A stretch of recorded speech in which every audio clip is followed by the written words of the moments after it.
Q106.7 weather. Here's your KQNK forecast.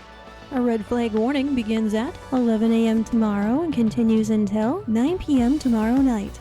Sunshine mixed with clouds at times today, with daytime highs approaching 68. Northeast winds 5 to 10 miles per hour. Cloudy skies expected tonight, lows dip down to about 41. Lots of sunshine tomorrow, high temperatures reach up to 80. From the Weatherology Weather Center, I'm staff meteorologist Laura Lockwood. Right now, it's 54 degrees. This Kansas Information Network update is brought to you by Eaton Roofing and Exteriors. Hi, I'm Felicia Rolfe. Here are today's headlines from 12 News. Today, President's Day here in the U.S., and that means most federal offices are closed. Post offices and banks are also closed, and you will not receive mail services. State offices are open. Governor Kelly heads to Washington, D.C. this week for the National Governors Association annual meeting. The status of this year's meeting was in question after President Trump initially excluded invitations to some Democratic governors. A Garden City man dead after his car was struck by a passenger train earlier Saturday. The Kansas Highway Patrol reports his car was stuck on the railroad tracks. The Kansas Highway Patrol says that there were more than 100 people on the Amtrak train at the time. They were not hurt. And Wichita, Felicia Rolfe, 12 News. You're listening to the Kansas Information Network. Celebrate the start of 2026 by blasting into fun at Blast Off Bay Indoor Water Park, connected to the Hampton Inn in Goddard, Kansas, where it's always a warm 84 degrees. Bring in the new year with family and friends as you race down the thrilling 30-foot wide slide. Splash into pools.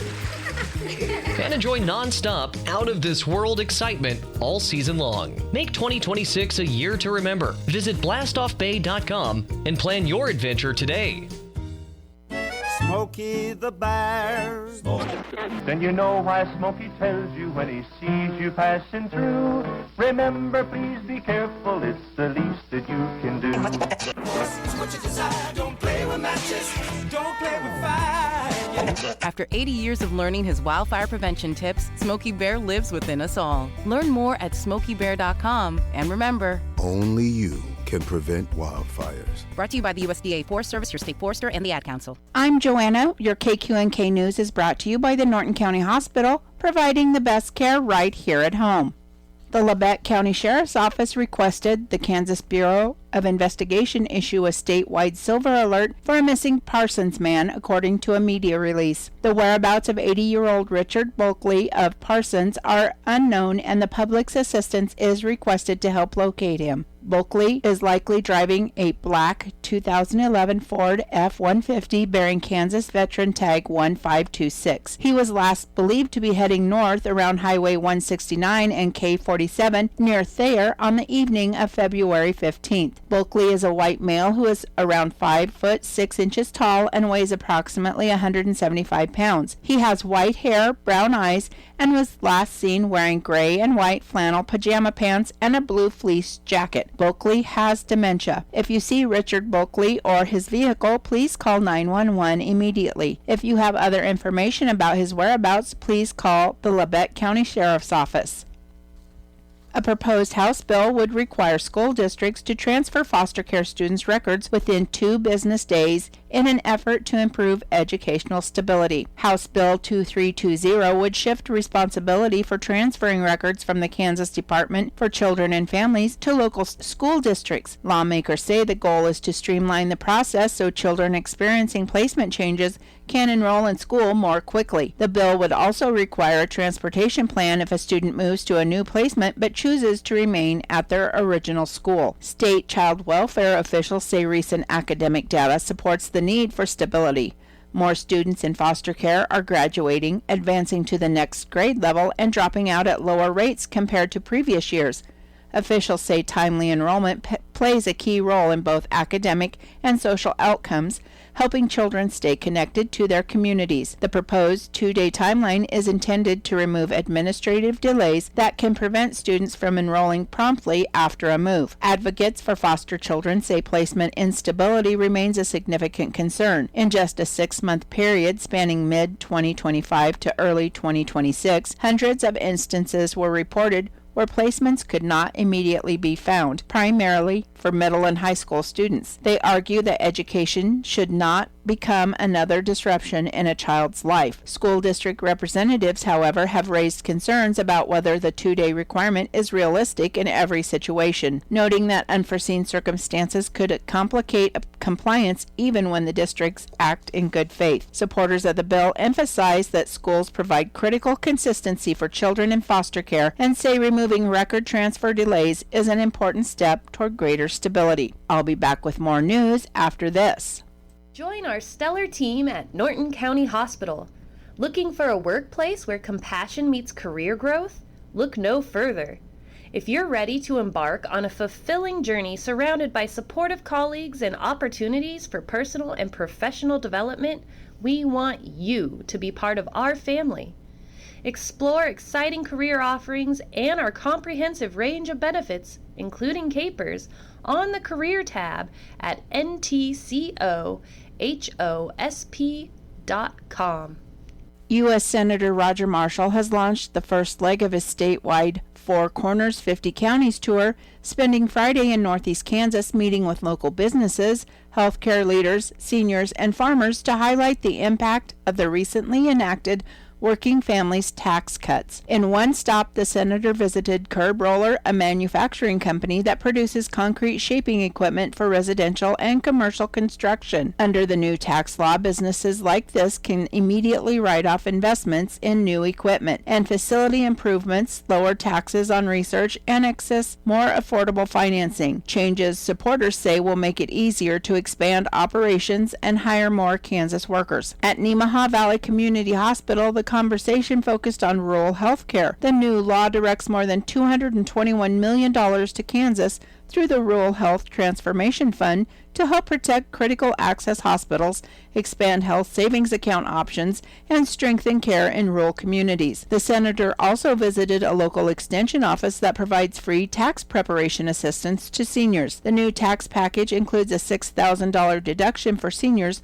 along with a larger standard deduction and additional state and local tax relief aimed at helping retirees keep more of their Social Security and savings. Other stops included Midwest Construction Company, where tax changes are expected to support equipment upgrades and facility expansion, and Best of Four Farms, where Marshall met with agriculture leaders and to discuss ethanol, irrigation, and conservation practices. The law makes permanent several farm tax provision updates, crop insurance programs, and enhances clean fuel production incentives designed to support rural jobs and farm income. The statewide tour will continue in the weeks ahead as the senator visits communities across Kansas.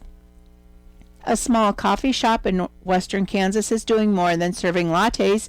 It's creating a safe place for people to seek help. The Well Center for Hope in Waukene operates as a non-profit inside a coffee shop, connecting individuals with licensed counselors, therapists, life coaches, and pastors. Founded in 2022 by Jared and Leanne Brown, the idea grew out of Leanne's heart for mental health awareness and her own personal experiences. The Well includes a private meeting room where confidential counseling sessions can take place, while the front of the shop remains a welcoming space for conversation and connection. The goal isn't just crisis intervention, it's making it easier to ask for help before someone reaches a breaking point. One key part of the mission is reducing financial barriers. Through donations and monthly giving programs, the Well helps offset counseling costs for those who may not otherwise be able to afford care while protecting client privacy. The counseling network includes professionals who work with children, adults, couples, and families on issues ranging from anxiety and depression to trauma and substance use. Some meet clients on site while others see patients in nearby communities. The coffee shop serves locally roasted coffee and specialty drinks, but the focus remains firmly on its mission of hope and healing. Beginning March 4th, the Well will also host a weekly Christian-based support group for individuals facing substance use challenges. Open weekdays and Saturday mornings, the Well is quickly becoming more than a coffee shop. It's a community lifeline in rural Kansas. The Well is open from 6:30 a.m. to noon and 2 to 5 p.m. Monday through Friday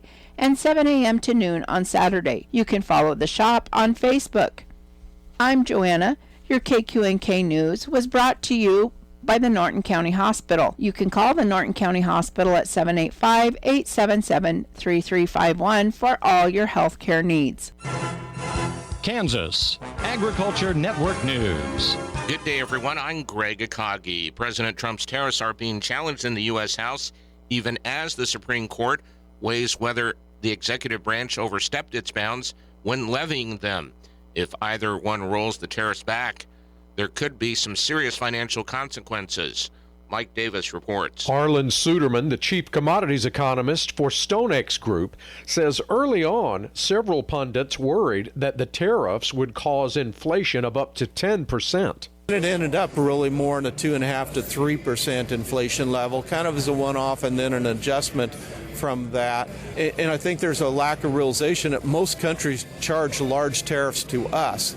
When you look at what President Trump did, is he said, okay, we're going to put tariff on you unless you negotiate yours down. And so many countries negotiate theirs down. Suderman says at the end of the day, the tariffs have had some good effects. And it has generated a considerable amount of income for revenue, which is illustrated by the fact that the financial markets are worried right now if the Supreme Court rules against those reciprocal tariffs, it's going to have an adverse effect on the Treasury market because we're accustomed to that revenue, and if we lose that revenue, then we're going to have to find new sources for it. I'm Mike Davis. Mike, thank you very much for the update.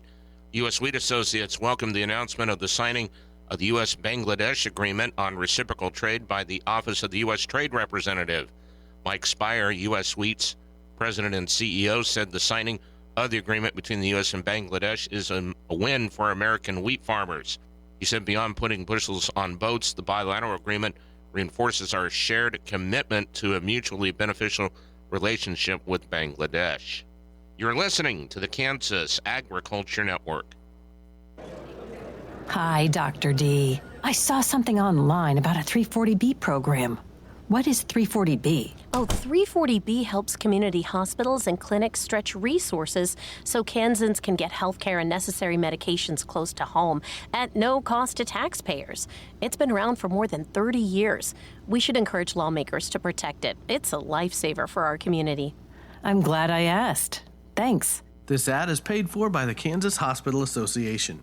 I always had to be so good, no one could ignore me. Carve my path with data and drive. But some people only see who I am on paper. The paper ceiling, the limitations from degree screens to stereotypes that are holding back over 70 million stars. Workers skilled through alternative routes, rather than a bachelor's degree. It's time for skills to speak for themselves. Find resources for breaking through barriers at tearthepaperceiling.org. Brought to you by Opportunity at Work and the Ad Council. Kansas Agriculture Network weather.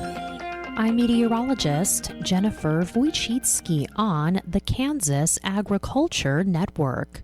Well, it looks like we can expect to see a well above average afternoon across the entire state for today. Looking at a stationary front that's situated to the north of us, we are on the warmer side of that.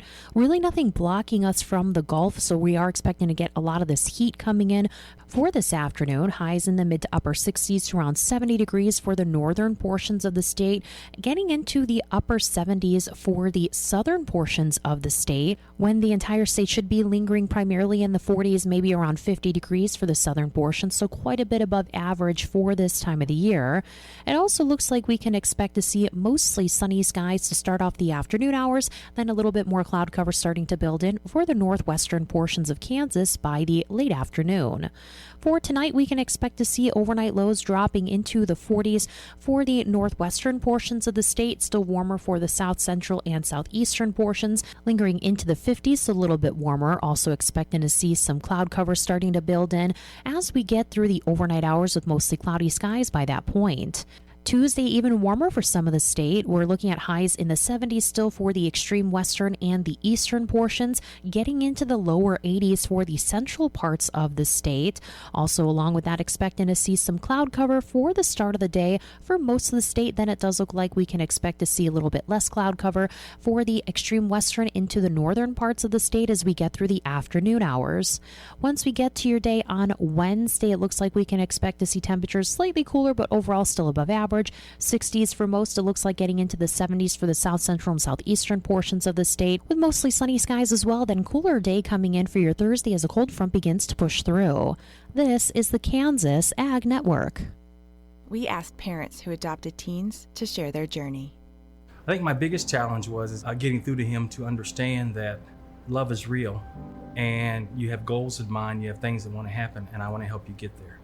Sometimes people tend to shy away from wanting to adopt teenagers because they feel like they've lost so much, but there's still so much to gain. Just knowing that there's just that other person that cares and loves me out there, it feels great. And they've done so much for me, and I can only be appreciative every single day for just having them in my life. I think it's been the best decision because I gained a son, and he's the best son ever. If I was down and out, he'd be there. Learn about adopting a teen from foster care. You can't imagine the reward. Visit adoptuskids.org to learn more. A message brought to you by Adopt US Kids, the U.S. Department of Health and Human Services, and the Ad Council.